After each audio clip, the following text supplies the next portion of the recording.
নবীজি আসার বহু বছর আগে একজন বাদশা এসেছিলেন কাবায় মক্কায় বেড়াতে এসেছিলেন। নাম হলো তুব্বা আউয়াল হিমারি।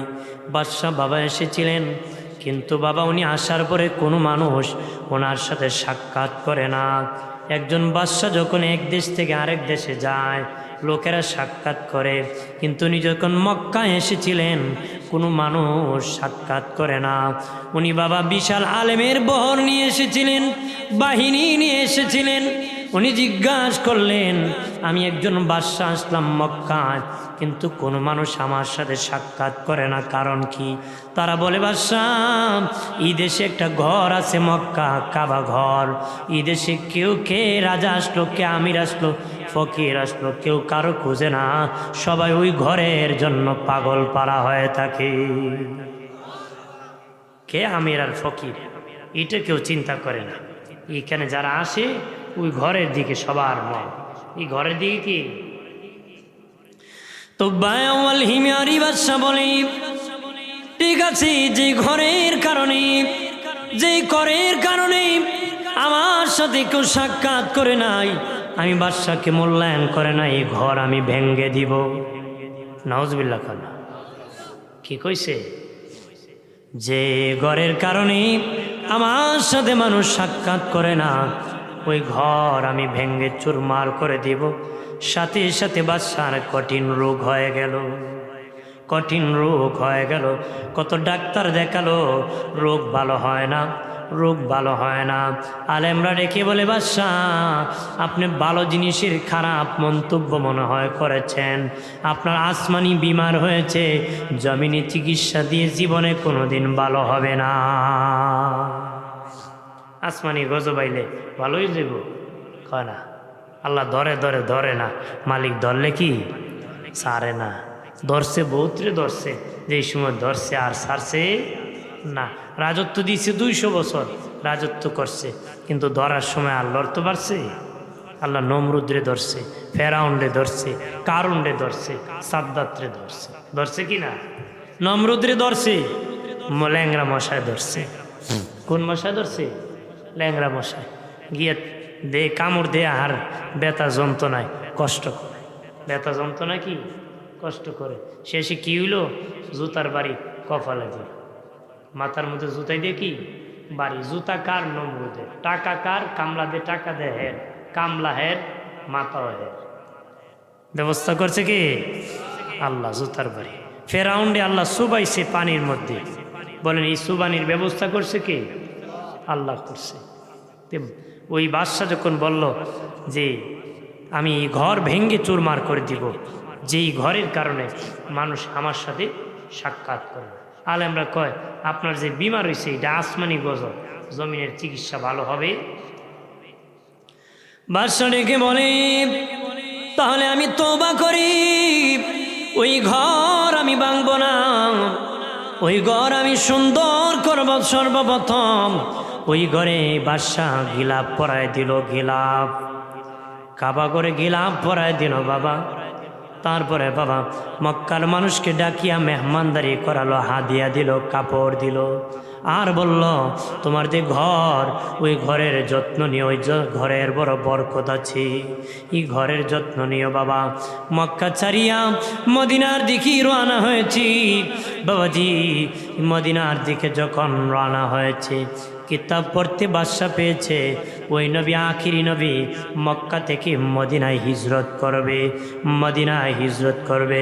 আলেমরা ডেকে বলে, বাদশা নামেন, যে জমিনে আখিরি নবী কদম লাগবে, এই জমিনে একটু গড়াগড়ি করি, এই জমিনে নামিয়ে একটু গড়াগড়ি করি। বাদশা তখন নামলো বাবা। আলেমরা ডেকে বলে, বাদশা আমরা এই মদিনার থেকে যাব না, আমাদেরকে ঘর বানায় দেন, আমরা মদিনায় থাকবো। এই মদিনায় আমাদের কবর হবে, এই কবরের উপর রহমতের নবী হাঁটাহাঁটি করবে, হাঁটার কারণে আমাদের কবর ওই নবীর কদমের উসিলায় জান্নাতের বাগান হয়ে যাবে। এই কদমের বরকত লইয়া যায়, এই জন্য আমরা এই মদিনার থেকে যাব না। আমরা এখানে ঘর বাড়ি মেনে থাকবো, মরলে কবর হবে, ওই নবী আমাদের কবরের উপর হাঁটবে, আল্লাহ আমাদের মাফ করবে। ভাইরা আমার খেয়াল করেন ভালো করে, ওই বর্ষা বাবা আলেমদেরকে বাড়ি বানাই দিল রে, আর আরেকটা বাড়ি বানালো, জোতালা বাড়ি বানালো আল্লাহ নবীর জন্য। আল্লাহু আকবার বলেন না। বাদশা বলি ওই নবী মক্কা ছাড়িয়া মদিনা যেদিন হিজরত করবি, কার বাড়ি উঠবি রে? আমি তুব্বাওয়াল হিমারি বাদশাহ একটা জুতালা বাড়ি বানিয়ে দিব, আর চিঠি দিব ওই বাড়ির পাহারারা একজন দিয়ে দিব। ক্রমান্বয়ে আস্তে আস্তে আস্তে আস্তে ওই নবী যেদিন মক্কা ছাড়িয়া মদিনায় হিজরত করবে, আমার ঘরের মধ্যে ওই নবী অংশগ্রহণ করবে, প্রবেশ করবে, চিঠিখানা পৌঁছায় দিবে। আমি বহু বছর আগে ওই নবীর উপর কালেমা পড়ে ইমানদার হয়ে যেতেছি, ইমান আনতেছি, ওই খবরটা চিঠির মাধ্যমে ওই নবীর দরবারে তোমরা পৌঁছায়া দিবে। ঠিক প্রাণের বাবাদীপ ও দুস্থ বুজুর্গরাম, আমার দিনের নবী যেদিন মক্কা ছাড়িয়া মদিনা হিজরত করবেন বাবা, আল্লাহর হুকুমে নবীজির হুজরা হজরতে আলী রাদিয়াল্লাহু তাআলা আনহুকে ডেকে বললেন, আলী রে, এ আলী, আমি আজকে হিজরত করব রে, তুমি আমার হুজরার মধ্যে কম্বল গায়ে দিন শুয়ে পড়ো রে, আমানত তোমার কাছে রেখেছি, লোকের আমার কাছে আমানত দিয়েছিল, তুমি সকালবেলা যারা আমানত তার কাছে ফিরে দিবে। হযরত আলী মনে মনে কয়, তারা তো আজকে এই নবীকে এখানে মেরে ফেলবে রে, আমি দিয়ে এখানে কম্বল দিয়ে ঘুমিয়ে থাকবো, আমাকে তো তারা মেরে ফেলবে। নবী বলেছেন, আলী রে, তুমি তাদের আমানত দিয়ে হিজরত করে মদিনায় চলে এসো। হযরত আলীকে নবী বলেছে, আমি আমানত দিয়ে যেন চলে যাই, নিশ্চিত আমারে কেউ হত্যা করতে পারবে না। নাহলে নবী কথা বলতেন না, নিশ্চিত আমারে কেউ হত্যা করতে পারবে। ঠিক নবীজি আবু বকরকে বলেছিলেন, রে আবু বকর, আমি হিজরত করতে পারি। 6 মাস আগে বলেছিলেন। হযরত সিদ্দিক আকবর রাদিয়াল্লাহু তাআলা আনহুর বাড়িতে ডাক দিলেন, ডাক দিতে দেরি, আবু বকর দরজা করতে দেরি নাই। আর জোরে নবী বলেন, আবু বকর আপনি কি ঘুমান না রে? সিদ্দিক আকবর বলে, নবীজি 6 মাস আগে বলেছিলেন মক্কা ছাড়িয়া মদিনায় হিজরত করবেন, রাতের বেলা আমি পর্যন্ত একদিনও পিঠ লাগাই না, একদিনও পিঠ লাগাই না, ঘুমাই না। আমার নূরের নবী কখন আমাকে ডাক দিবে, আমি তো দৌড় দিতে হবে, যদি ঘুমাই ডাক দিলে বের হতে দেরি হলে বেয়াদবি হয়ে যাবে। নবী দেখেন আমার উট্ট ঘুমায় না, নবী ওই তাকায় দেখেন আমার উট্ট রাতের বেলা কান্না করি, আমি রেডি করে রাখি কখন নবী আসবি আর আমি সোয়ার হব নবী। নবী বলেন, আবু বকর তুমি যা করেছো এই কষ্টের কথা আমি দিনের নবী জীবনে কোনোদিন ভুলবো না রে, আমি জীবনে কোনোদিন ভুলবো না। আমার দিনের নবী কাবা ঘরের সামনে যেয়ে বললেন, এ বাইতুল্লাহ, এ বাইতুল্লাহ, আমি প্রাণ ভরিয়া তোমার সামনে ইবাদত করতে পারি নাই। আমার মায়ের দেশের মানুষ, বাবার দেশের মানুষ আমাকে তাড়াই দিতেছে, তারা আমার প্রতি জুলুম করতেছে, অত্যাচার করতেছে রে। হে বাইতুল্লাহ, প্রাণ খুলিয়া তোমার মধ্যে আমি ইবাদত করতে পারছি না। নবী সেদিন বড় হৃদয় বিদারক কান্না করেছি যে আমি কাবার সামনে দাঁড়ায়, নবীজি কাবার সামনে দাঁড়ায়া বিনায় কান্না করছি। বাবা, স্বাভাবিক প্রবাসে গেলে মানুষ কত কান্না করে, নিজের দেশ ছেড়ে চলে যেতেছি, আর নিজের এলাকার মানুষ আর নিজের দেশের মানুষ যখন কষ্ট দিয়ে যাওয়ার সময় কত না যন্ত্রণা লাগে। নবী মক্কা ছাড়িয়া নবীজির দাদার শ্বশুর বাড়ি প্রথম মদিনায় অবস্থান করলেন। দিনে নবীর দাদার শ্বশুর বাড়ি বাবাজি, নবীর বাবার নানার বাড়ি আমার নবী প্রথম অবস্থান করলেন, প্রথম সেখানে অবস্থান করলেন। এখানে নবীজি প্রথম একখান মসজিদ বানিয়েছিলেন। আর জোরে কোন সুবহানাল্লাহ। এখানে প্রথম নবী একখান মসজিদ বানাইছেন। মারহাবা কর। ঠিক এইখান থেকে অবস্থান করে নবীজি মদিনার রাজধানীর খবর নিলেন। কি খবর? যাওয়া যাবে কি না? দেখলেন সেই মদিনার মানুষ নবীর জন্য অপেক্ষা করতেছে। ওই মদিনার মানুষ নবীর জন্য অপেক্ষা করতেছে।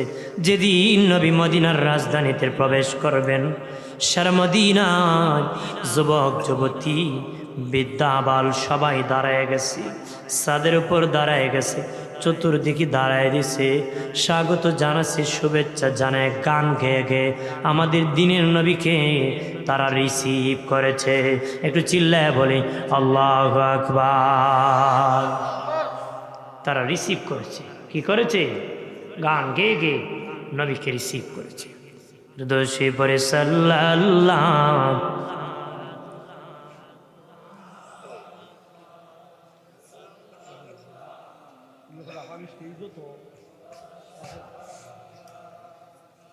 মোহব্বতে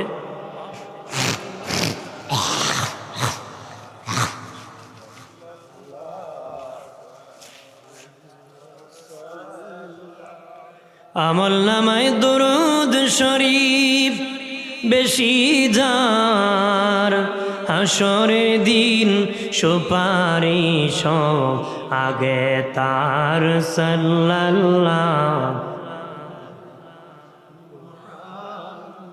মোহব্বতে পড়েন সাল্লাল্লাহ সাল্লাল্লাহ।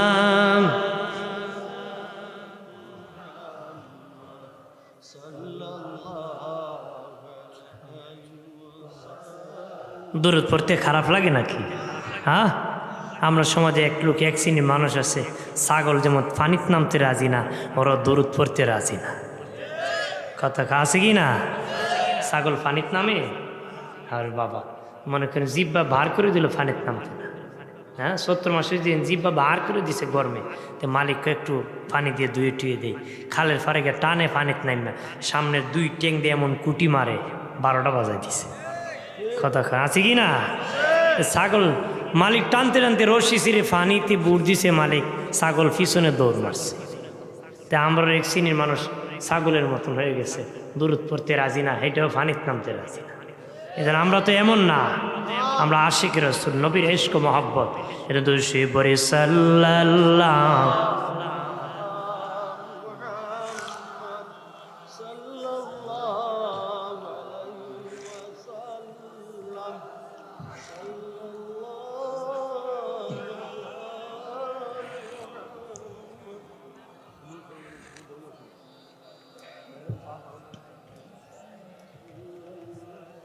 আদম যখন মাটি পানি, নূর নবীজি খোদার রাসূল, সৃষ্টি কুলের নাহি কিছু, নবী আপনার সমতুল সাল্লাল্লাহ। মারহাবা।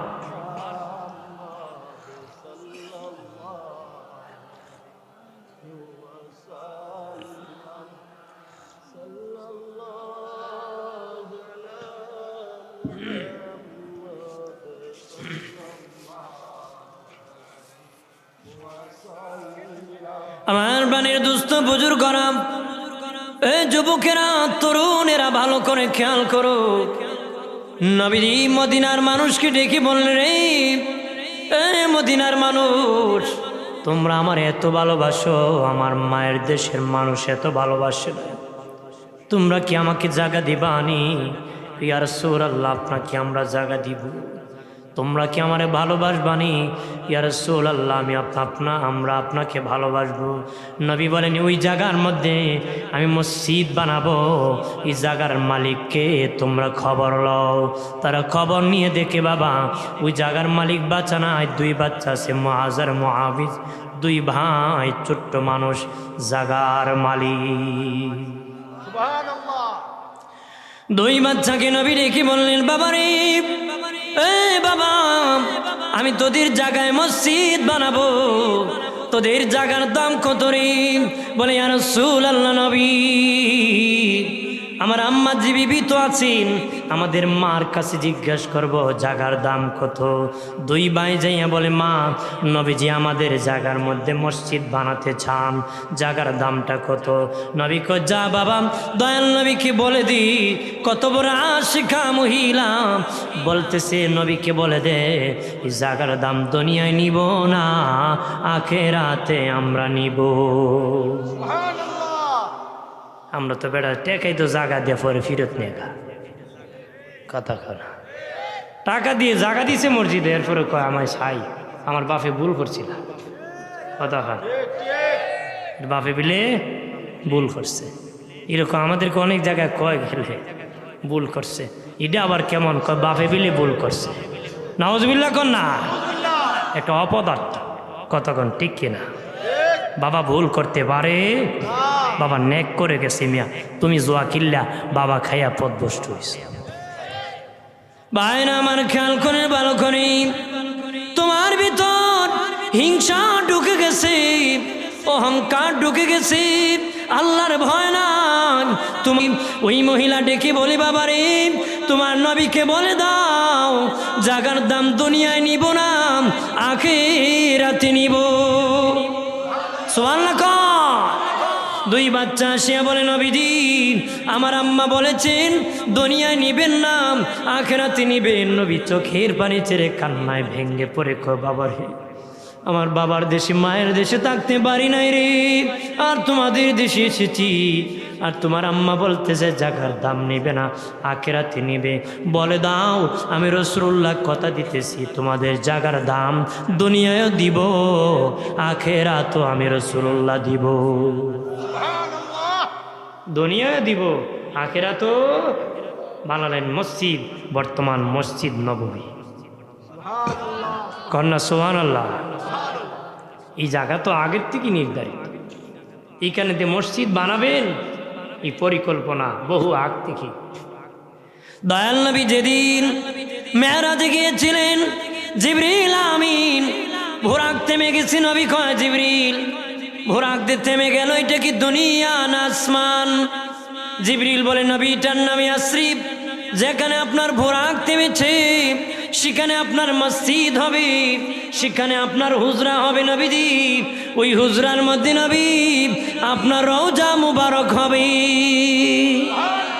আর এই জায়গা তো আগেই চিহ্নিত জায়গা, নবীজি মসজিদ নববী বানালেন। বাবাজি, প্রথম যেটা মদিনার থেকে যুদ্ধ বেজেছিল, সামনে রমজানুল মুবারক আসতেছি, 17 রমজান, বদর নামক প্রান্তরী বদরের 313 জন বদরিন সাহাবী নিয়ে নবীজি জিহাদের মাঠে গিয়েছিলেন। সে প্রথম যুদ্ধ মদিনার থেকে। দয়াল নবী যেদিন এই মদিনার থেকে বদর নামক স্থানে যুদ্ধ করতে যাবেন, 313 জন সাহাবী নিয়ে রওনা হবেন। বাবাজি, এর আগে ওই দুই বাচ্চা এসে কো, নবী, আমরাও যুদ্ধে যাব। কি কর, আমরাও যাব। নবীজি বললেন, বাবা রে, বাবা, তোমরা ছোট মানুষ, তোমরা ছোট্ট মানুষ, তোমরা যেতে পারবা না, ছোট মানুষ, জিহাদে যাওয়া যায় না। নবীজি গো, আমরা যেতেই হবে, আমাদেরকে নিতেই হবে। তারা ছিল আশিক রাসূল, ছোট্ট ছোট্ট সাহাবী, নবীর ভালোবাসায় ভরপুর ছিল। দাড়ি পেকে গেছে, ভালোবাসা নাই। চা খাওয়াইলে 5টা মিছা কথা কয়, 100 দিলে 10টা কয়, 500 দিলে জীবন দিব কয়। আছে কি না? হ্যাঁ, এক চা খাওয়াইলে হারা দিন ঘুরাই ফেছে, এমন আছে না? দালাল টাইপের লোক আছে কি না? আরে বাবা, তোমার হাত পাও দিছে আল্লাহ, তুমি সম্মান নিয়ে বাঁচবা, মিয়া, তুমি আরেকজনের দালালই ব্যাখে কথা কয়। খাইসলতের কারণে, খাইসলতের কি কারণ? বহু রিস্কা চালায়, কারো দালাল না, ইনকাম করে খায়। কিন্তু তোমার বিল্ডিং আছে, আরেকবার সামসামি করে কোনো জায়গায় চেয়ার নাই, কথা কনা। দালাল টাইম চেয়ার, কোনো চেয়ার টেয়ার রাখে না, যেদিকে যায় হরিণের বাড়ি।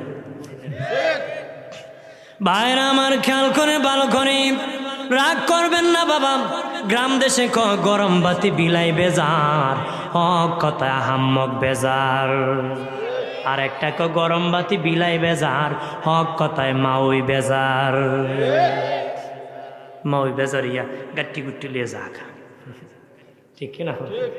আছে কি না? নবীজি বললেন, বাবারে তোমরা ছোট মানুষ, যাহাদে যাওয়া যাবে না। তারা বলে নবী যেতেই হবে। আল্লাহু আকবার বলেন না। নবী যুদ্ধের মাঠে যদি না নেন তাহলে মসজিদ নববীর জায়গা আমরা দিব না। ফেস লাগাই দিছে বাবা। নবী কয় ঠিক আছে তোমরা যাবারে, তোমরা একজন যাবা, দুজন না, দুজন না একজন যাবা। কেমনে যাবা? দেখি কে কার থেকে উঁচু, কে বড়, কে ছোট। বাবাজি এমনি বাবা, দুই ভাই বুড়ি আঙ্গুলে ভর করে করে উঁচু দেখায়, বুড়ি আঙ্গুলে ভর করে। নবীকে আমি কি দেখি না? তোমরা যে বুড়ি আঙ্গুলে ভর করে করে, নবী আমরা দোনো ভাই সমান সমান, আমাদের সমান। নবীকে আমি বুঝতে পেরেছি, আবার কুস্তি লাগো তোমরা, কুস্তি লেগে যে যারে হারাই দিব, যে জিতবো সে জেহাদের মাঠে যাবে। দুই ভাই, বড় ভাই আর ছোট ভাই কুস্তি লেগে গেছি। কুস্তি লেগে বাবা বড় ভাই ছোট ভাইকে জমিনে ফেলে দিছে। আবার ছোট ভাই বড় ভাইয়ের কানে কানে কয়, ভাই রে তুই তো ফেলে দিয়ে জেহাদের মাঠে যাবে রে, আমার তো যাওয়া হবে না রে ভাই। আমরা কি চাই না দুই ভাই জেহাদের মাঠে যাব, নবীর দুশমনরে আমরা কতল করব, নবীর দুশমনরে আমরা কতল করব রে। হে ভাই আমার নিয়ে যা। কেমনে নিবি? কই তুই আমারে ফালাইছ, এবার তোরে আমি ফালাইমু, তুই আবার আমারে ফালাইবি। একজন আর একজনরে ফালামু আর ফালামু, উঠামু আর ফালামু। আর নবীর কুম নবী দেখেন দুই ভাইয়ের সমান শক্তি, একজন আর একজন থেকে কম না। এইভাবে এক ভাই আরেক ভাইরে ফেলে দেয়, আবার আরেকজনরে ফেলে দেয়। নবীর নবী দেখেন না আমাদের দুই ভাইয়ের শক্তি সমান। নবীকে আমি তো বুঝি রে তোমাদের চালাকি, চলো তোমরা দুই ভাই আমার সাথে যুদ্ধের মাঠে চল। বাবাজি শতনি রমজান বদর নামক স্থানের মধ্যে যুদ্ধের মাঠে গেলেন। তাবুর মধ্যে যুদ্ধ যখন শুরু হয়ে গেল, উম্মে মাকতুম অন্ধ একজন সাহাবী ছিলেন। ওই তাবুর মধ্যে ওনার পাশে দুই ভাই মুআয আর মুআবিজকে বসাইয়া বললেন, বাবারি তোমরা ওর কাছে বসে থাকো, তোমরা তার কাছে বসে থাকো রে। যুদ্ধে জাহাজ চলতেছি, যুদ্ধ চলতেছি। আর ঠিক ওই মুহূর্তে দুই ভাই যুদ্ধের মাঠে নেমে গেছি। একজন সাহাবীর কাছে যায় কয়, আল্লাহর নবীর সাহাবী শোনেন গো, আমরা শুনেছি মক্কা আবু জাহেল নাকি দয়াল নবীকে বড় ডিস্টার্ব করেছে, সবচেয়ে বড় দুশমন ছিল আবু জাহেল। ওই আবু জাহেল শুনছি বদরের যুদ্ধের মাঠে এসেছে, আমরা তারা একটু দেখতে চাই। উনি ওই দেখো তাকায়া ঘোড়ার পিঠের মধ্যে বসে আছে লম্বা দাড়ি, এটাই হলো আবু জাহেল। খবরদার ও বড় খারাপ, তার কাছে তোমরা যাও না রে। দুই ভাই বলে, এক ভাই আর এক ভাইরে বলে চলো তার কাছেই যাবো রে। কাছে যাইয়া কেমনে তারে মারবো? আজকে দুশ্মন মারবো, কারণ এই দুশ্মন আমার দিনের নবীরে বড় ডিস্টার্ব করেছি, কষ্ট দিয়েছি, জুলুম করেছে, নির্যাতন করেছে, কত না চেষ্টা করেছে গর্তে ফেলে মারবে, কত না চেষ্টা করেছে হত্যা করে মারবে, কত না চেষ্টা করেছে কলঙ্কের ভার কাঁধে বসায়া দিবে, এরকম নোটের নারী বুড়ি ভারের মধ্যে ছাপায়া ধরবে। এইভাবে বেঈমান করেছি। দুই ভাই ডেকে বলি, চলো রে আমরা তো চুটুরি লাগাল তো পাবো না রে, এই আবু জাহেলকে তো লাগাল পাবো না, অনেক উপরে কেমনে মারবো? এক ভাই আরেক বাইরে তুই ঘোড়ার পায়ে মারবে, ঘোড়া পায়ে ব্যথা পেয়ে জমিনে বসে যাবে, আর আমি আবু জাহেলের ঘাড়ে মারবো। এটা ঈমান, এটা ঈমানি চেতনা বাবা। যুদ্ধ লাগলে রেডি আছি, লাগিয়া গেলে ভাগ্যা গেছি। যুদ্ধ লাগলে রেডি আছি, লাগিয়া গেলে আমরা জুতা ফালায় জাগা। যদি কো ভাই জুতা নিতা না, আরেকজন নিমুনে, এটার দরকার নাই, এটার কি না দরকার নেই। জান বাঁচানো কি ফরজ। বেটা কইছিল খাওয়ানোর আগে মাইরের ফিসে, এ বেটা সালা, এটা কি সালা। বাইরে আমার খেয়াল করে ভালো করে, এমনি এক ভাই বাবাজি ঘোড়ার পিঠে ঘোড়ার পায়ের মধ্যে মেরে দিছি বাবাজি, ঘোড়া জমিনে দেবে গেছি, দেবে যাওয়ার মোড়ে আরেক ভাই ঘাড়ে মারছে। এমনি আবু জাহেল ঘোড়ার পিঠ থেকে উপুত হয়ে পড়ে গেছে, গার মুচকেছে, দেখে নাবালিক বাচ্চার কাছে ধরা খায় গেছে। আর ধরা খায় পইরা মরে, আর কয় মরলাম তো মরলাম, কোনো বীর বাহাদুরের কাছে মরতে পারে নাই, নাবালিক ছেলের কাছে মরলাম তো মরলাম, কোনো বীর বাহাদুরের কাছে মরতে পারছে, নাবালিক ফুলার কাছে না, বউ লোক আছে না, নাবালিকের কাছে ধরা খায়, কথা কনা। হ্যাঁ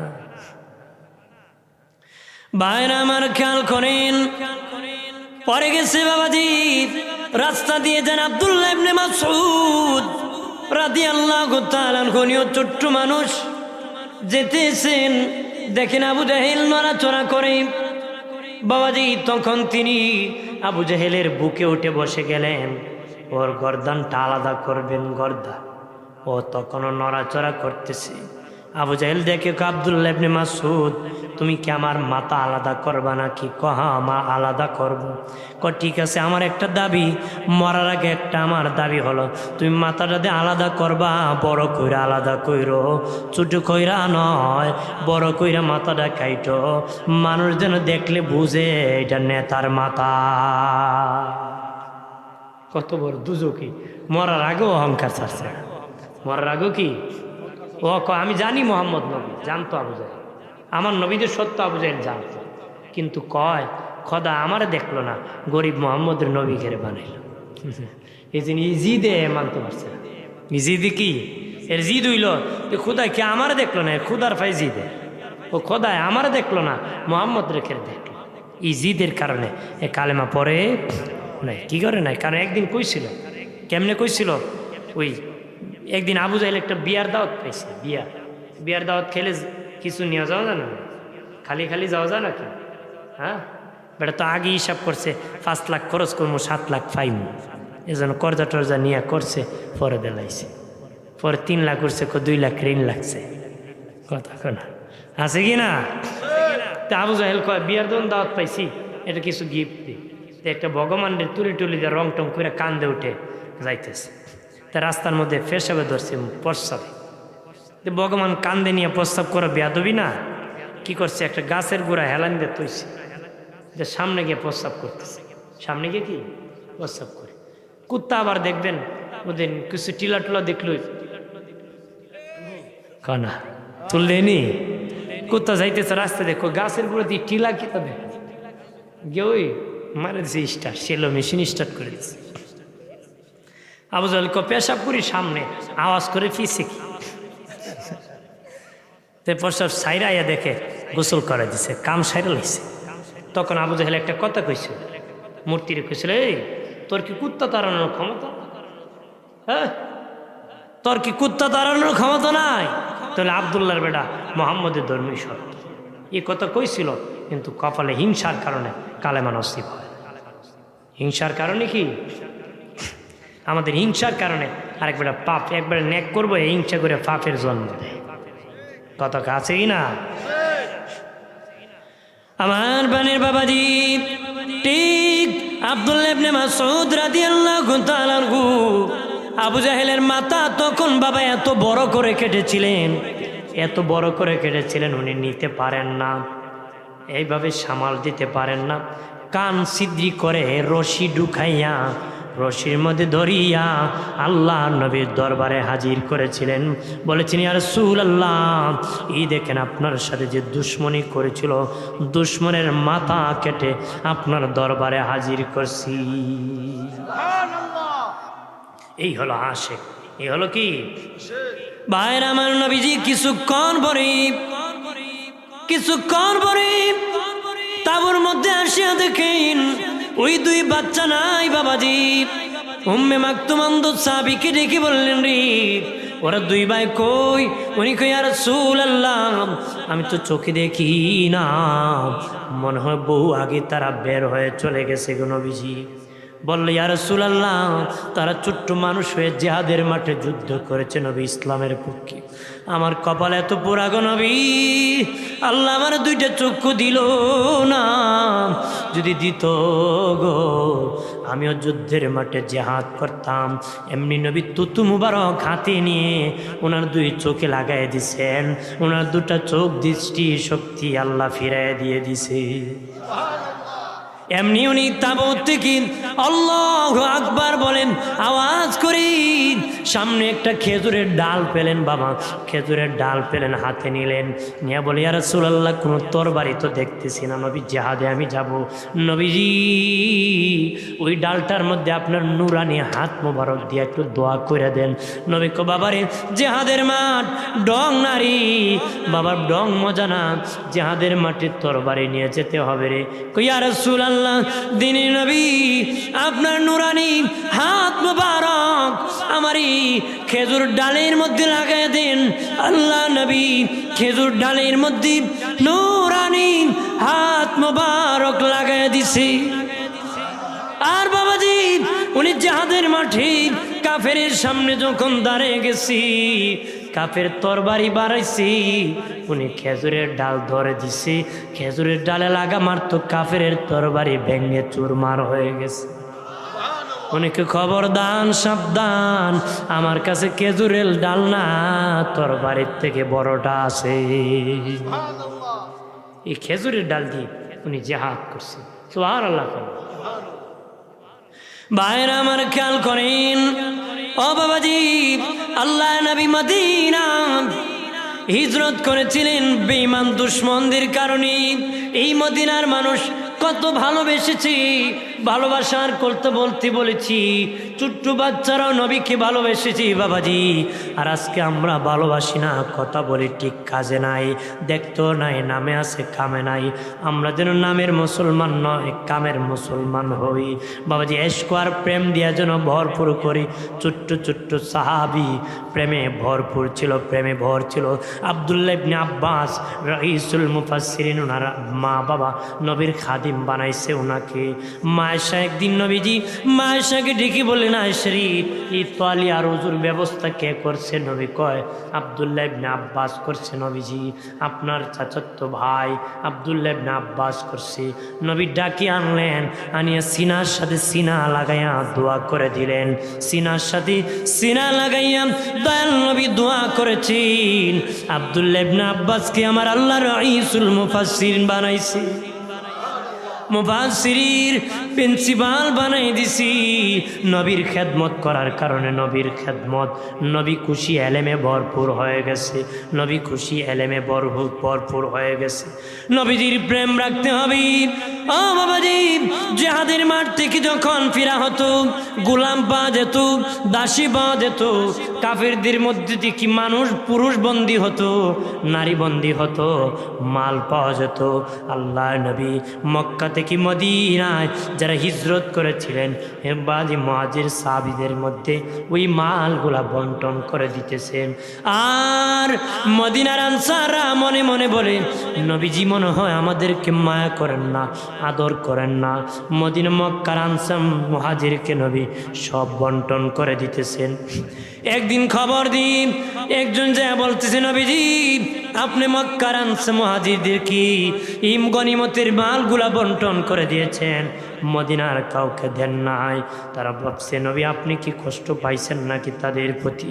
নবী মদিনার আনসারদেরকে ডেকে বলেন, হে মদিনার আনসাররা, তোমরা ভাবছো আমি কষ্ট পেয়েছি? না না, মক্কায় যারা মুহাজির এসেছে মদিনায় হিজরত করে, তাদেরকে গনিমতের মাল দিয়েছি, আর আমি রাসূলুল্লাহ তোমাদের জন্য রয়ে গেছি। আর জোরে এরে মদিনার মানুষ, আমি রাসূলুল্লাহ তোমাদের জন্য রয়ে গেছি। মদিনার মানুষ বলে, নবী খুশি, কিছু দরকার নাই, আপনি রাসূলুল্লাহ আছেন, তার চেয়ে আর কিছু আমাদের দরকার নাই।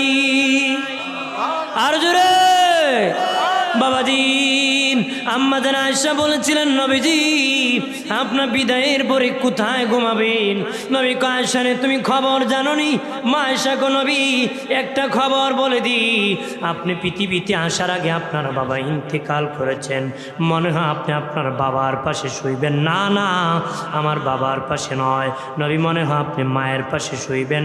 নবী কয় না, এখনো সিদ্ধান্ত গ্রহণ করি নাই।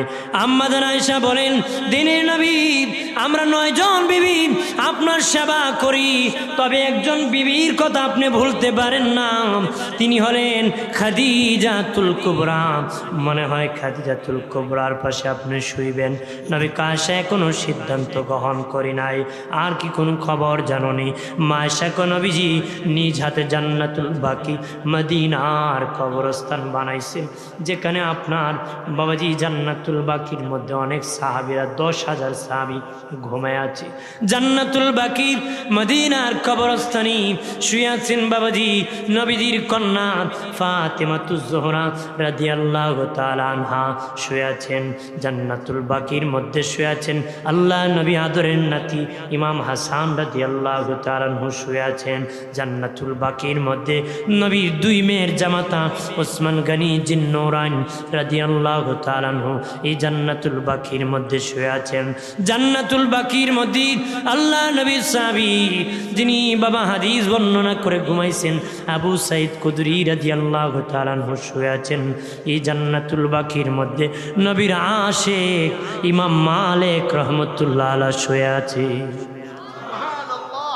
এইভাবে অনেক সাহাবী 10,000 সাহাবী জান্নাতুল বাকি মদিনার কবরস্থানে শুয়ে আছেন।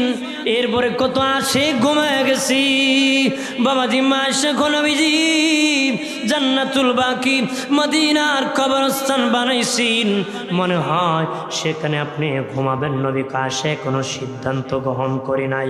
মায়েশাকে নবী বললেন আয়েশা আর কোনো খবর জানোনি? মায়েশাকে ইয়া রাসূলুল্লাহ আর কোনো খবর জান না, খবর আল্লাহ রসুল ভালো জানে, আল্লাহ রসুল ভালো জানে। নবীজি কোথায় ঘুমাবেন? নবী বলেন আয়েশা নবীদের যেখানে বাসস্থান হয় সেখানে তাদের রওজা হয়। আমি যে তোমার হুজরায় ঘুমাইতে চাই, তুমি কি আমাকে ঘুমাইতে দিবানি রে? মায়েশা একবারই বলতেছি নবীজি ও মায়ের নবী কতই না কপাল ভালো, দুনিয়ায় থাকতো নবীজি আমি আয়েশার হুজরায় ঘুমাইছে, দুনিয়ায় থাকতো আমি আয়েশার হুজরায় নবী ঘুমাইছে। আমার কপাল কতই ভালো, ইন্তিকালের পর নবী আমার ঘরে ঘুমাবে। আর জোরে নবীজি আপনার রোজার পাশে কার রোজা হবে গো? নবী কয় আয়েশা তোমার বাবা আবু বকরের রওজা মোবারক হবে। ইয়া রাসূলুল্লাহ আমার বাবার রওজার পাশে কার রওজা হবে? দিনে নবী বললেন আয়েশা রে তুমি আয়েশা সিদ্দিকার রওজা হবে। বাবাজি আল্লাহর নবীর ইন্তেকাল শরীফের পরে 3 দিন পরে নবীজিকে দাফন করা হয়েছিল, রওজা মোবারকে রাখা হয়েছিল। কয়েকটা কারণ আছে, এর মধ্যে একটা হলো হুজরা শরীফ খুব ছোট্ট ছিল। নবী যখন নামাজ পড়তেন মা আয়েশা পা লম্বা করে ঘুমাতে পারতেন না, খুব হুজরা ছোট্ট ছিল, কষ্ট করে থাকতেন হুজরা শরীফে। বাবাজি সাহাবায়ে কেরাম বেশি ছিলেন, দলে দলে জিয়ারত করতে করতে তাওয়াফ করতে করতে 3 দিন সময় লেগেছিল। দয়াল নবী যেদিন পৃথিবীর থেকে বিদায় নিলেন, রূহ মুবারক আযরাইল কবজ করেছিল। রূহ কবজ করে বাবাজি মানুষের রূহ ইল্লিনে অথবা সিজ্জিনে থাকে, দোজাখার মধ্যে থাকে। নবীর রূহ কোথায় রাখবে? আযরাইল ধরতেছে, কোথায় রাখবি, কই রাখবি? বাবা কোনো জায়গার মধ্যে রাখতে পারতেছে না, জান্নাতে ধরতেছে। আযরাইল বলে মালিক তোমার হাবিব রহমতের নবীর রূহ মুবারক কোথায় রাখবো গো? আল্লাহ আমি কোনো জায়গা পাইতেছি না, ওই রূহ নিয়ে ধরতেছি। আল্লাহ বলেন আযরাইল আমার হাবিবের রূহ রাখার মতন কোনো জায়গা আমি বানাই নাই, কোনো জায়গা বানায় নাই আমার হাবিবের দেহ মুবারক ছাড়া, আমার হাবিবের দেহ মুবারক ছাড়া আমি কোনো জায়গা বানাই নাই। যেখান থেকে রুহ এনেছিলাম সেখানে আবার ফেরত দিয়ে দাও। আজরাইল যেখান থেকে রুহ বের করে এনেছ সেখানের মধ্যে ফেরত দিয়ে দাও। রুহ মুবারক আবার ফেরত দেওয়া হলো। এই জন্য আমার নবী হলেন জিন্দা নবী।